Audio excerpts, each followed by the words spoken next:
Ai, tem que tirar Oi, esse papel aqui, né? gente! Que prazer estar aqui com vocês. Gratidão e alegria. Esse é mais um episódio do nosso Espelho Mágico.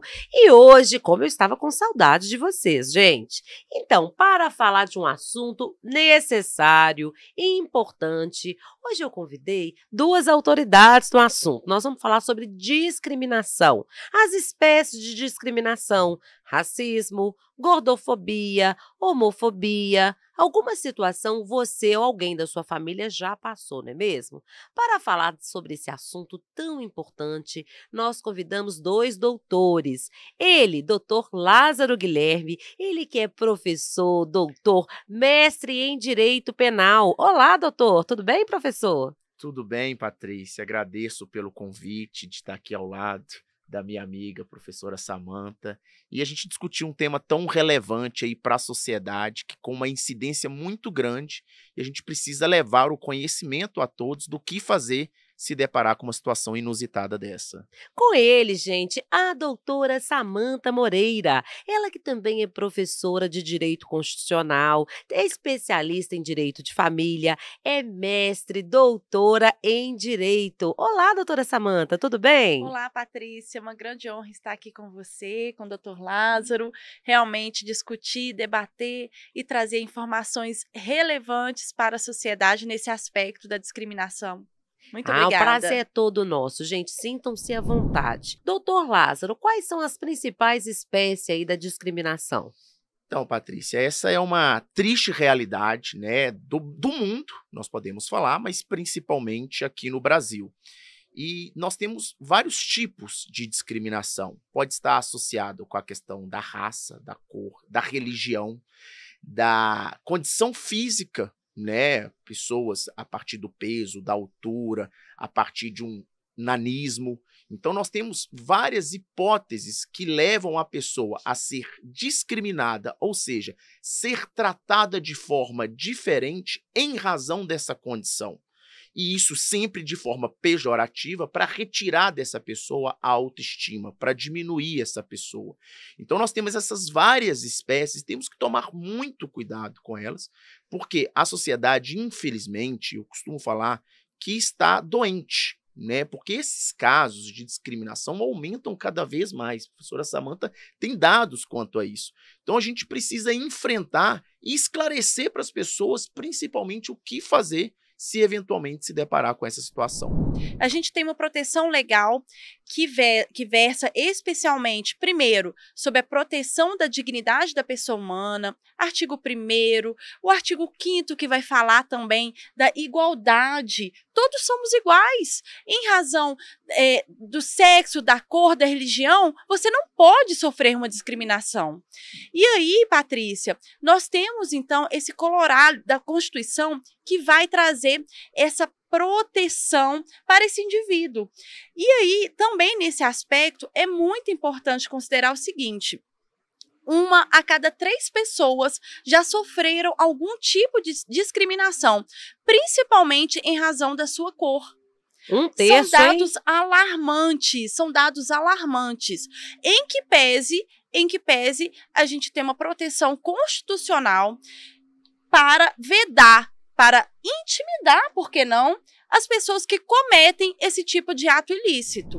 Sobre a questão do racismo, cotas raciais, nunca foi tão importante resgatar a dívida de toda uma sociedade com relação ao quesito racismo, não é isso, doutor? Sem sombra de dúvida, né? Nós temos aí um racismo estrutural na nossa sociedade em razão do processo histórico de formação.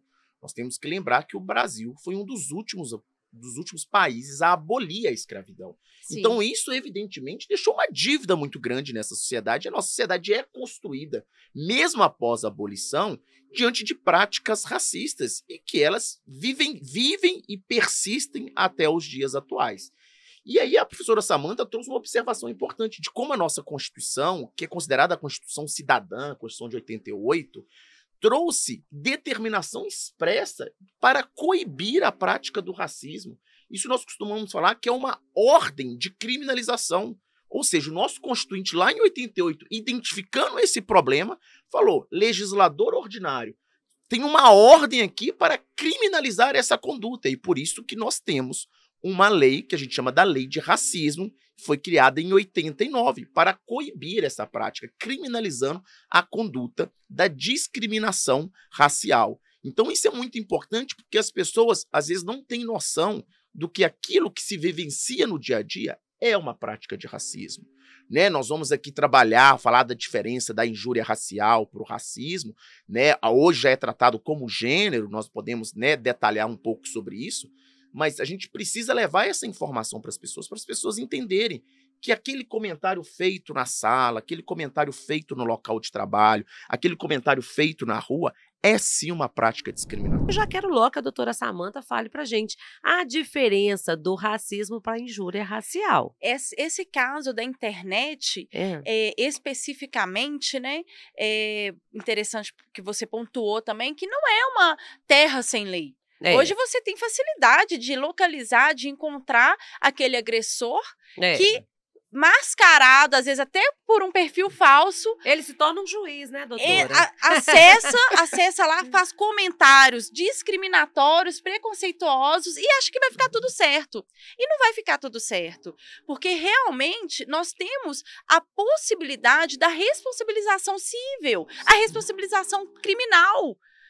E isso tem que ser levado a sério e isso tem que ser levado à sociedade de uma forma precisa para buscar degrinir, proibir esse tipo de ato discriminatório. Sim, hoje nós temos delegacia especializada em crimes cibernéticos. Ou seja, tem todo um aparato estatal para conseguir identificar essa pessoa que está ali atrás de uma tela de smartphone, de notebook, computador, seja o que, e acha que está protegido e não está. Temos uma delegacia especializada aqui em Belo Horizonte, nós temos a delegacia especializada em crimes cibernéticos.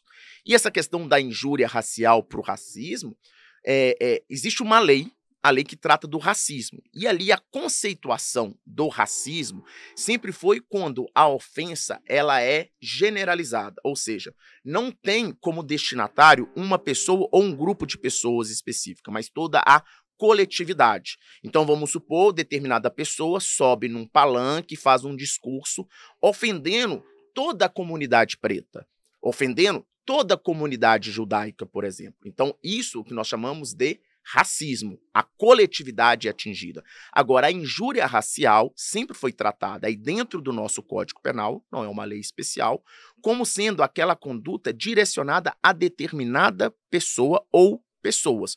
Ou seja, eu falo algo ofensivo à honra daquela pessoa, eu xingo aquela pessoa. Geralmente o que a gente vê, por exemplo, em estádio de futebol, infelizmente, né? Quando determinado jogador, por ser preto, ele é ofendido, muito comum, infelizmente, chamado de macaco. Então, isso. Essa é a figura da injúria racial, né? Porque é aquele jogador. Exatamente. A ofensa é, evidentemente, quando tem uma pessoa preta sendo ofendida, indiretamente toda a comunidade é atingida, mas a ofensa é direcionada àquela pessoa. Então seria a injúria racial. E, por sua vez, o racismo seria aquela questão abrangente. É aquele discurso de ódio contra toda a coletividade. Ódio gratuito. Ódio gratuito. E, recentemente, o que o Supremo fez? Por quê? Juridicamente, tem uma distinção muito importante, porque a Constituição considerou o racismo, aquela ofensa à coletividade, como imprescritível, inafiançável. E a injúria racial, não. A injúria racial pode prescrever, pode pagar fiança.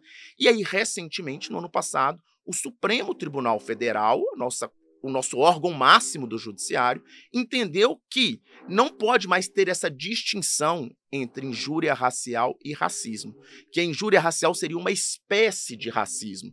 Ou seja, a injúria racial, aquela ofensa direcionada a uma pessoa por questão de cor, de raça, também estaria sob o manto da imprescritibilidade e também da inafaziabilidade. Ou seja, não vai prescrever e não seria possível o pagamento de fiança. Então o Supremo evoluiu, avançou.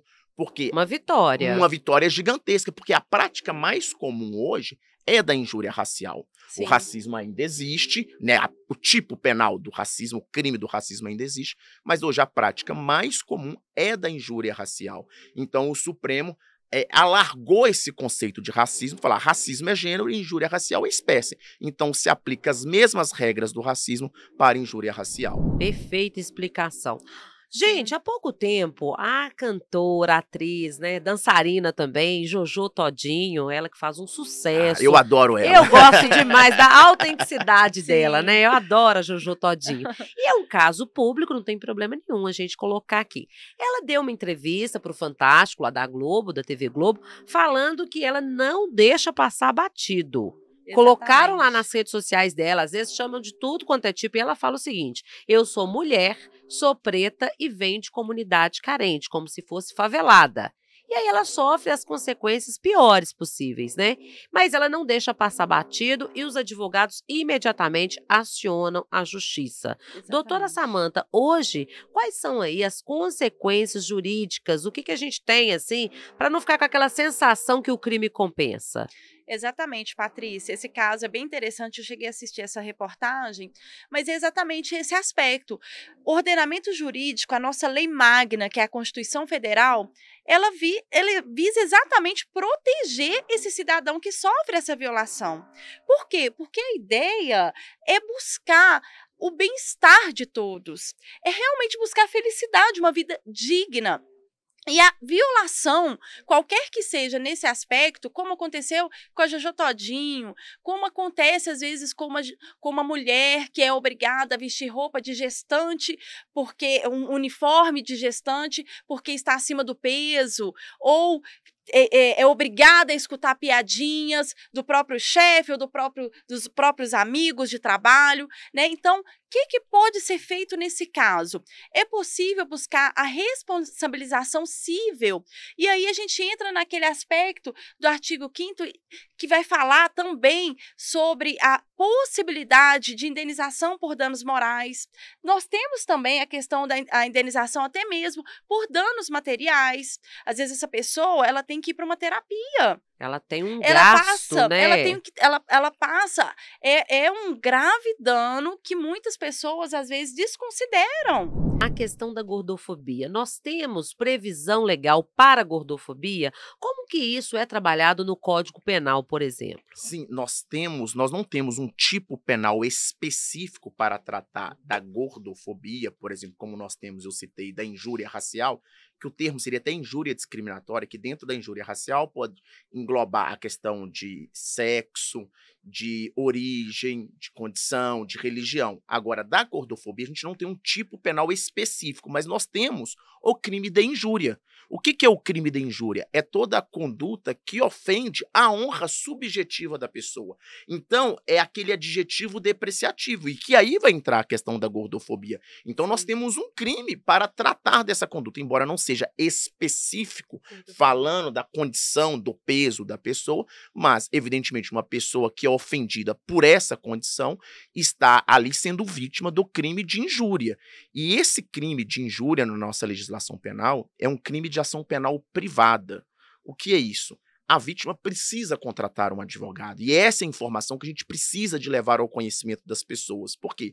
A regra na nossa legislação penal é que o Ministério Público é quem vai cuidar da acusação, que a gente chama de ação penal pública. Mas existem algumas exceções em que o legislador atribuiu à própria vítima esse direito de querer processar ou não criminalmente o autor do fato. E o crime de injúria, não a injúria racial ou discriminatória, mas a injúria comum, aqui falado da gordofobia, é um crime de ação penal privada, ou seja, a própria vítima precisa constituir um advogado para apresentar o que nós chamamos de queixa-crime, uma acusação formal, para que aquele fato seja apurado, processado e a pessoa condenada.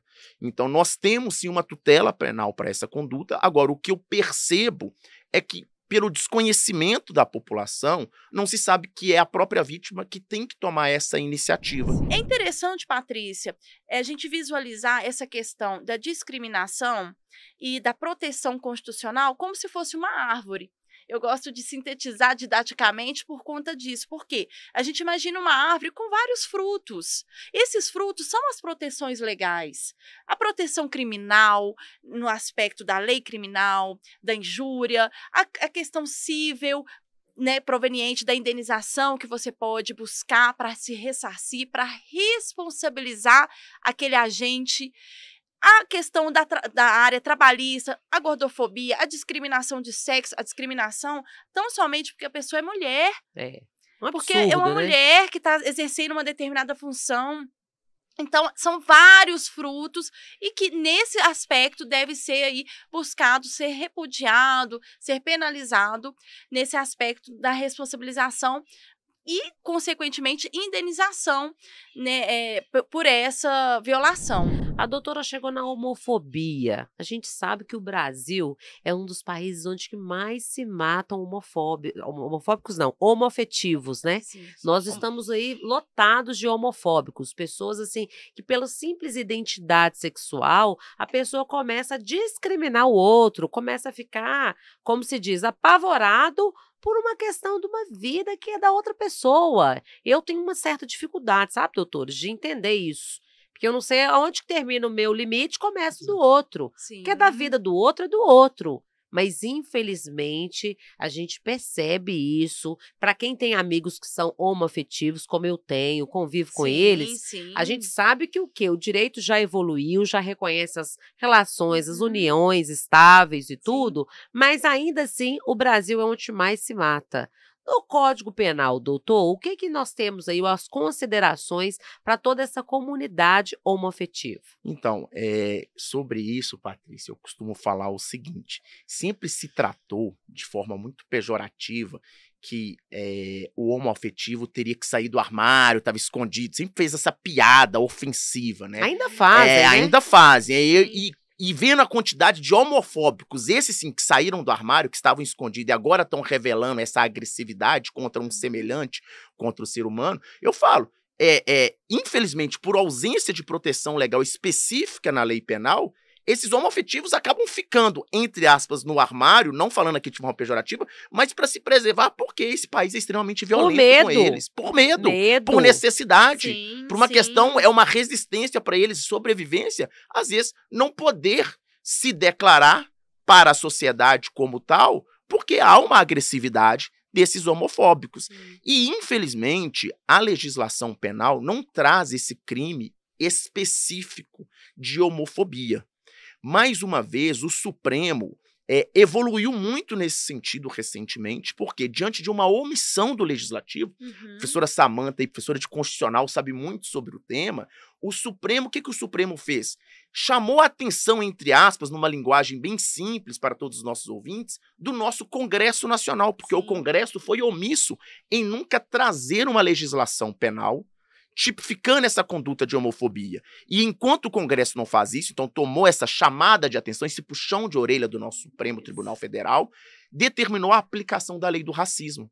Ou seja, toda discriminação por questão de cor, de raça, se for por questão de orientação sexual, aplica-se também a lei do racismo com as suas consequências por de imprescritibilidade. analogia. Exatamente. Então, o Supremo determinou diante dessa omissão do Congresso Nacional. Porque o Congresso Nacional sempre foi omisso de não tratar. Hoje nós sabemos por que o nosso Congresso não faz isso. A gente tem um Congresso, infelizmente, ainda muito conservador, né, que tem dificuldade em trazer essas pautas de forma séria, de discutir com a sociedade. Então, o Supremo, como guardião da Constituição, dentro do que a professora Samanta colocou, de que a Constituição quer a promoção do bem de todos e todas, sem qualquer distinção, o Supremo falou assim: Congresso, legisle sobre esse tema, ou seja, crie condutas criminais para tutelar essa situação da homofobia, e enquanto isso, aplica-se a lei de racismo. Eu vou ficando por aqui, quero agradecer imensamente a você, sua audiência,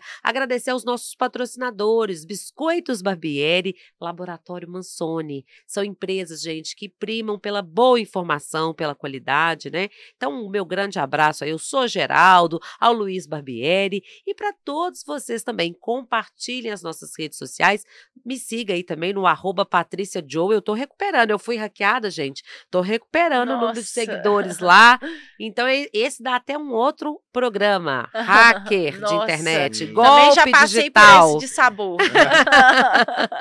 Vambora? Isso. Gratidão e alegria, obrigada a todas pela companhia, a todos, não é mesmo? Um beijo, gente, até mais.